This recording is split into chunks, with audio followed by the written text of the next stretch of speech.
Good morning, beloveds. Happy solstice. It is the shortest day of the year. And October 31st is not going to do us any good. Because it is December 21st. Let me get there. All right. It is December 21st. Our title is There is a Glory in My Heart. Our quote is, I was a secret treasure and I created the creatures in order that I might be known. And it is from Hadith, and that is Hadith. Warm is the love of the eternal, and it glows within me, satisfying my soul. The heart of God beats within me, its rhythmic harmony of glory. I am fed in all my depths of emotional need by this inner well of compassion. The universe glows with kindliness. Every person offers me the warmth of love and the joy of friendliness. The glory of God is upon me, and I rest in its perfect action. I sense the divine friendliness of the world in which I live. All things work together for my good, and all people appreciate and love me. This deep inner sense of well-being is now forever established, and never again shall I feel loneliness. Glory abides within me. The expanding power of God is the joy of my soul. Every mood of good increases, every feeling of goodness is accentuated, and every feeling of good is accentuated. The Holy Spirit of peace is upon me and resident in me. Glorious is my day, and rejoicing is my heart. God's wonderful life within me is not completely explicable. More than any other mind, more than my outer mind can describe, more than my intellect can define, is the glory within me. Beyond all description is the inner peace and the inner glow. God in me is a terrific presence of power, love, and peace. This inner deep feeling of greatness now takes control of my thought. I not only know the mind of God, but I feel the presence of Spirit. I arise and shine, for the glory of God is within me, and peace does fill my world. The light of truth is within me, and a feeling of greatness arises. God in me is saying to me that I am its beloved creation. To me, it gives all that it has, all that it is, and all that it has. This is wonderful, and this is heartwarming. Warm on the inside and wise on the outside, I can accomplish my aims. The Holy Spirit is in my mind now. Divine love floods my emotions. Glorious is my thinking, and glorious is my experience. God is my all. No more can I seek. Omnipresence warms me, and omniscience guides me into a friendlier experience. All right. So, I'm going to go back to the first paragraph and recognize how hard a number of those sentences can be for any of us. Because we look out in the world and go, well, that's not my experience. Well, here's the good news. This is a treatment. These are the kinds of words that if you are struggling in the outer world, in the material world, these are the kind of words that you take into your treatment, into your meditations, and you use these meditations to change your experience. And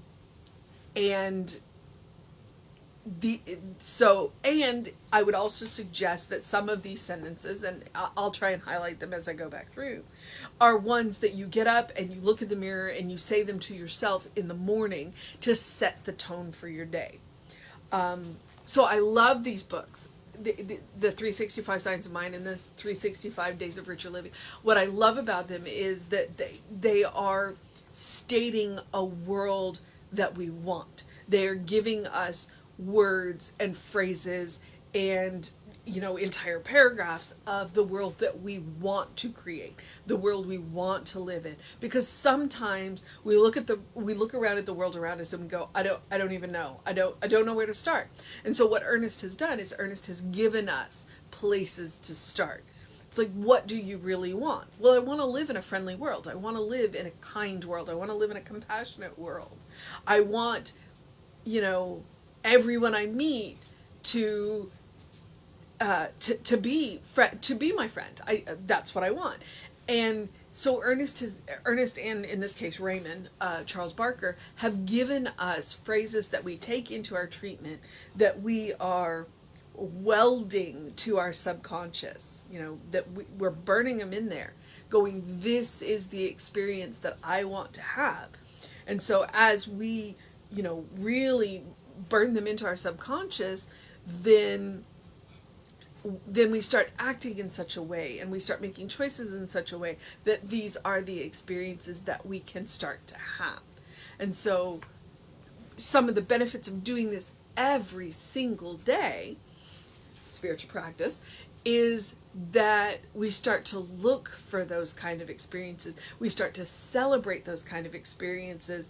And when we have experiences that are not that, it's easier to let them go, to not dwell on them. Because we're going to meet people that are just not having a good day.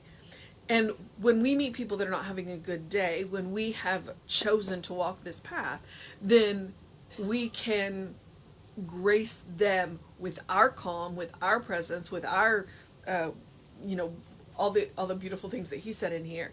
And they walk away from us less wounded than when they encountered us. And we don't let their bad day wound us. We're able to look at them and say, you are a beloved child of God, and I understand that you are struggling. Please accept the peace and calm of my existence. Let me not wound you. Let my calm be the balm to your wound. And let them pass on. And so that the next person they encounter, they didn't have such a bad day because they didn't have a bad interaction with you. And we can go, okay, you're a struggling child of God, but you're still a child of God. And we can let that go. We can let it go. So it doesn't wound us. And that's one of the things about dealing with hurt people. You hear the phrase, hurt people hurt people. Well, hurt people don't hurt healed people. And healed people can help to start the healing of hurt people. Hurt people are responsible for healing themselves. But when they encounter healed people, the wounds don't get bigger. And sometimes the wounds start to heal because they go, oh, I didn't have that interaction. I didn't have the typical interaction because instead of meeting another hurt person, I met a healed person. And that's what we're called to do. So here we go. And this is where we start. This is where we start. And we start with, there is a glory in my heart. All right?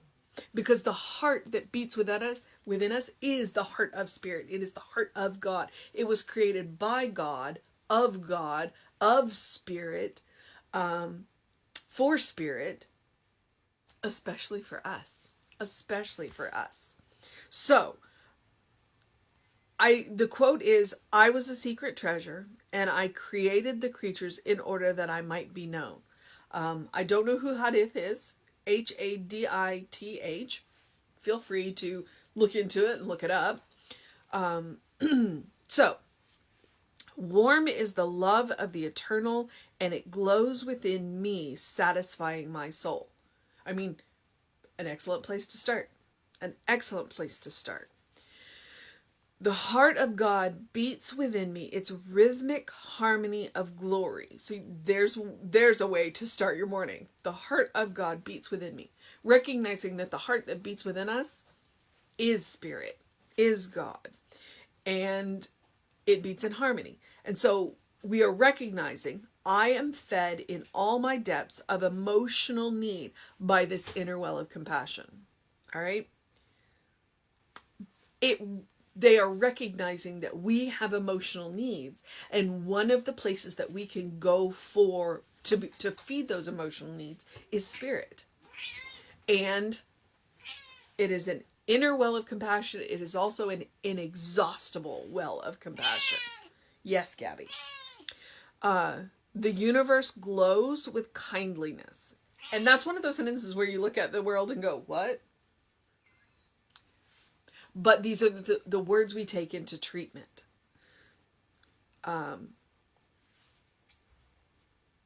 Every person offers me the warmth of love and the joy of friendliness.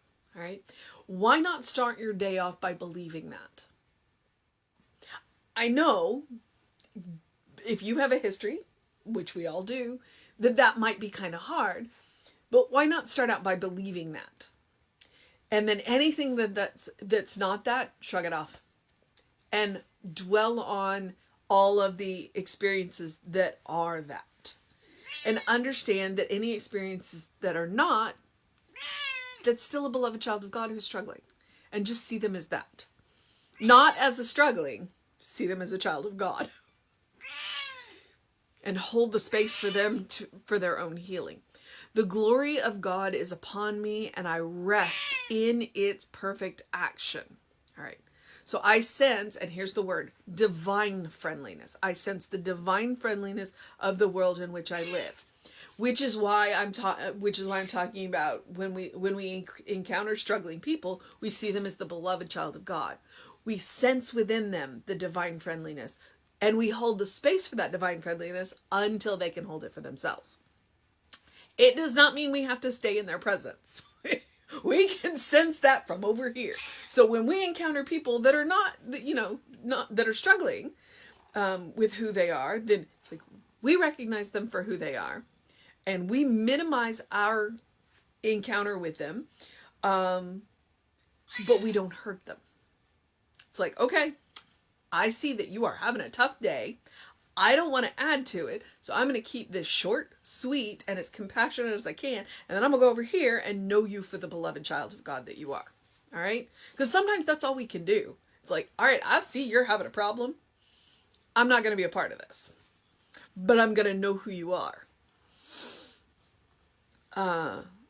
All things work together for my good, and all people appreciate and love me. Yeah.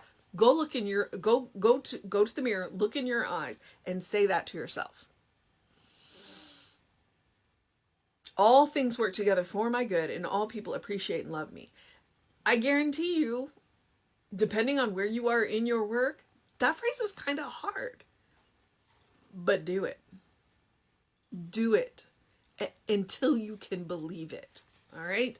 All people appreciate and love you. Because they do. They just may do it on a level that is below their consciousness. We're all one.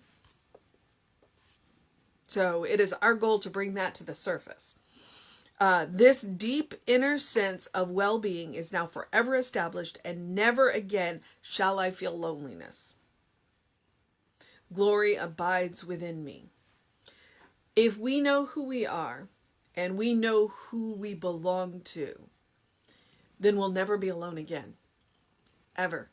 Because we know that the Spirit is within us and around us all the time.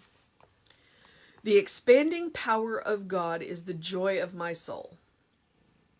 The more you recognize that power within you, the more it will expand.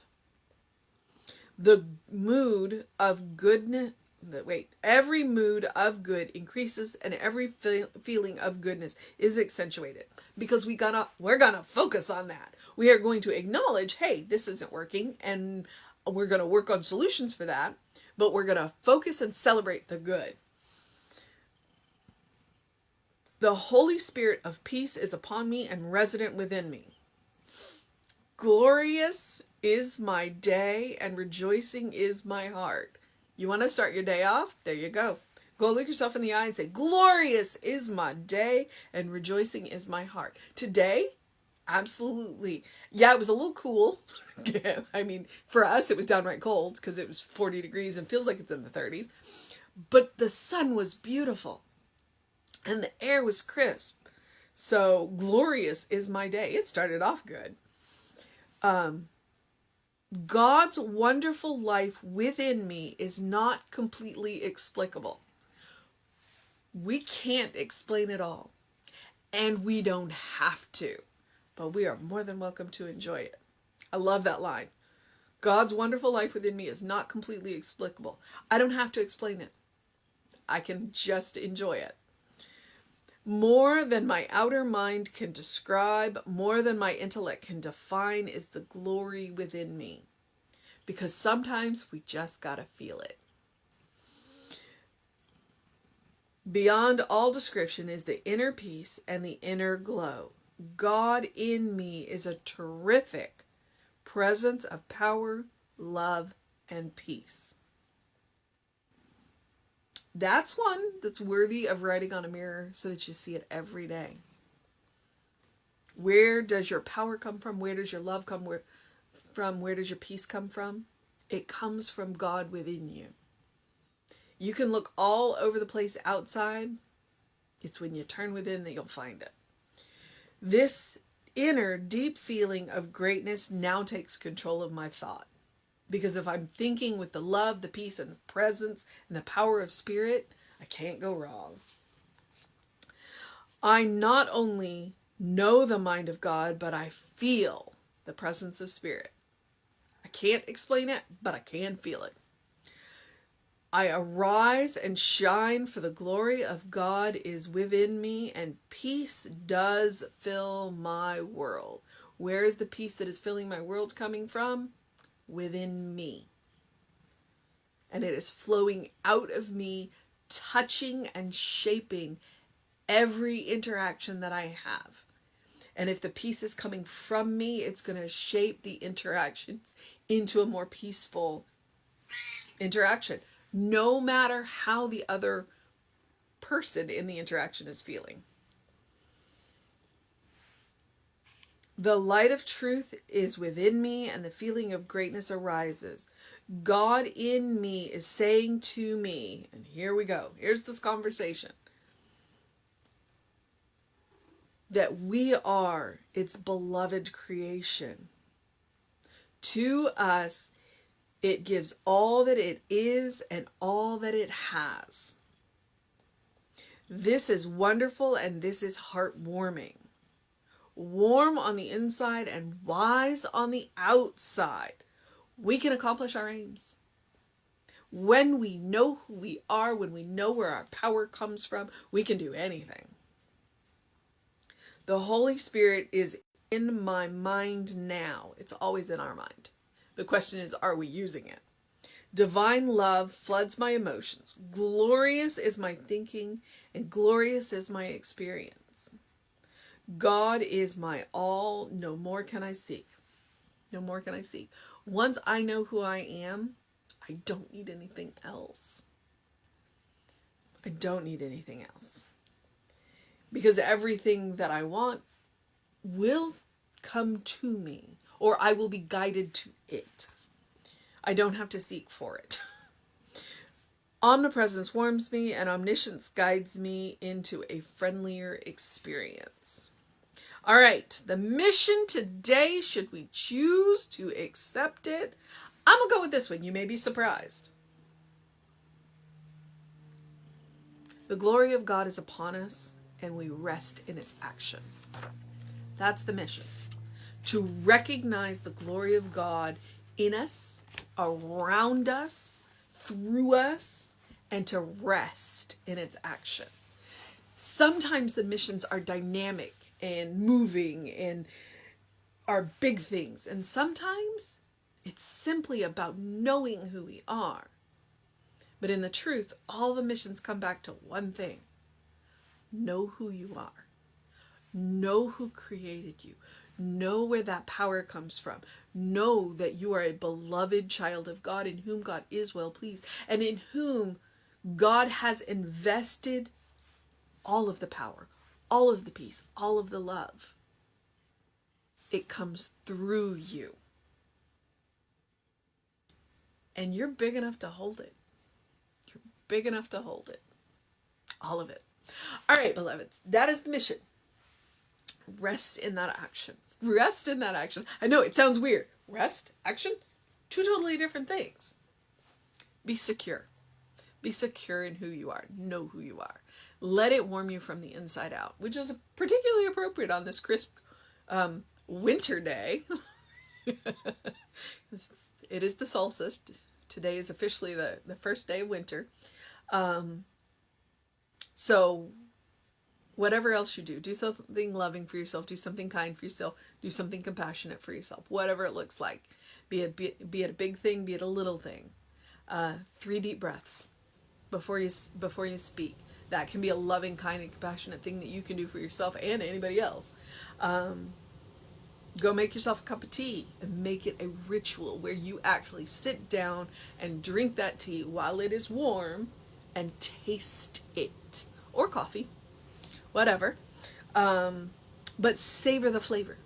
That's a loving, kind, and compassionate thing. Or maybe it is your day off and you can let all of the things like the dirty dishes in the sink stay there. Go rest.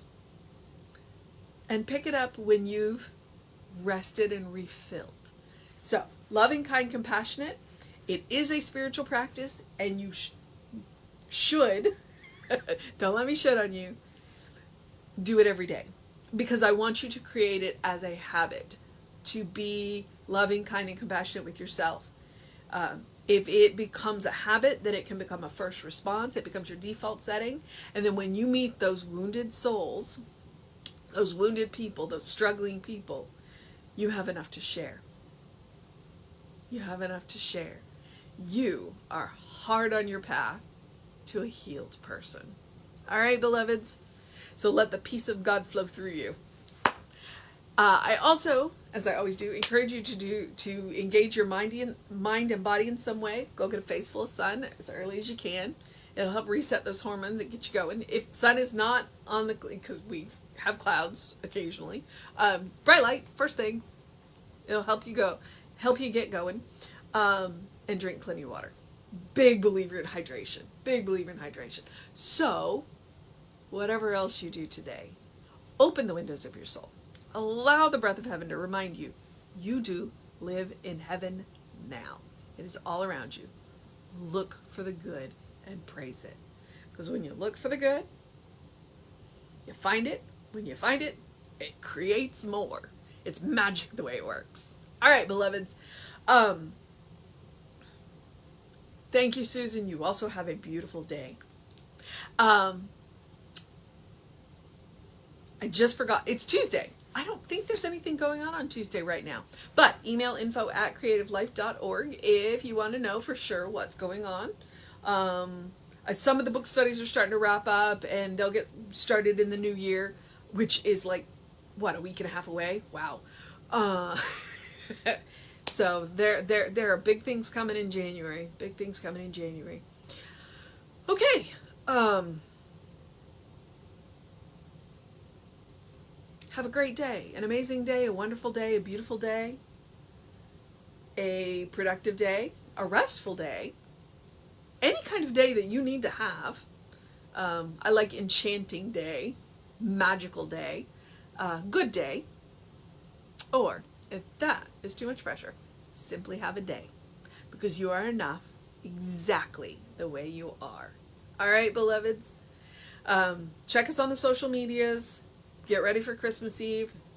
It's gonna be fantastic. I'm very excited about it. It is virtual, and it'll be on YouTube and Facebook at the same time, so you can choose your platform. I think, although there won't be chatting on the YouTube, but there will be chatting on the Facebook. So join us there, 7 p.m. Christmas Eve. Yay! Whatever else you do, take care of yourself. Know that you're loved. I'll see you next time.